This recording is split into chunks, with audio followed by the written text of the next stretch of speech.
आणि थेट वरळी डोम इथं जाऊयात. महायुतीची संयुक्त सभा पार पडतीये. देवेंद्र फडणवीस, मुख्यमंत्री देवेंद्र फडणवीस, उपमुख्यमंत्री एकनाथ शिंदे इथं उपस्थित आहेत आणि महायुतीचे इतर घटक पक्षही इथं पाहायला मिळतात. मित्रपक्ष देखील आहेत. रिपाईचे नेते रामदास आठवले यांचं भाषण पुढच्या काही क्षणांमध्ये होणार आहे.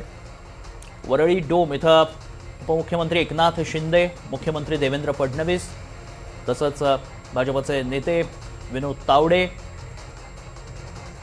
आणि थेट जाऊयात अधिक माहितीसाठी आमचे प्रतिनिधी सागर कुलकर्णी सध्या आपल्या संपर्कात आहेत. सागर, महायुतीची पहिली संयुक्त सभा पार पडतीये, एकत्रित सभा घेतली जातीये, काय वातावरण आहे सध्या?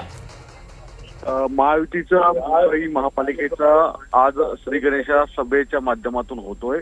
विशेष म्हणजे वरळी डोम या आदित्य ठाकरेंच्याच विधानसभेच्या क्षेत्रामध्ये ही पहिली सभा होतीये.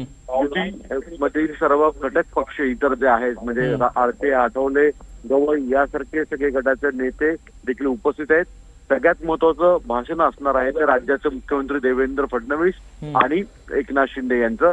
अर्थात फोकस असणार आहे तो थेट ठाकरे परिवारावर आणि ठाकरे बंधूंवर, कारण की जी स्पर्धा महाराष्ट्रामध्ये आणि मुंबईमध्ये विशेषतः आहे ती ठाकरे विरुद्ध युती यांचीच आहे. आणि आजच्या भाषणामध्ये राज्याचे मुख्यमंत्री देवेंद्र फडणवीस आणि उपमुख्यमंत्री एकनाथ शिंदे नेमकं ठाकरेंच्या भ्रष्टाचाराच्या कारभारावर काय बोलतायत, कोणते नवीन आरोप करतायत आणि महापालिकेच्या रणशिंग कशा स्वरूपात फुंकतायत याकडेच लक्ष आहे. नक्कीच धन्यवाद सागर, आपण दिलेल्या सविस्तर माहितीसाठी आणि वेळोवेळी तुमच्याकडनं अपडेट्स घेत राहू.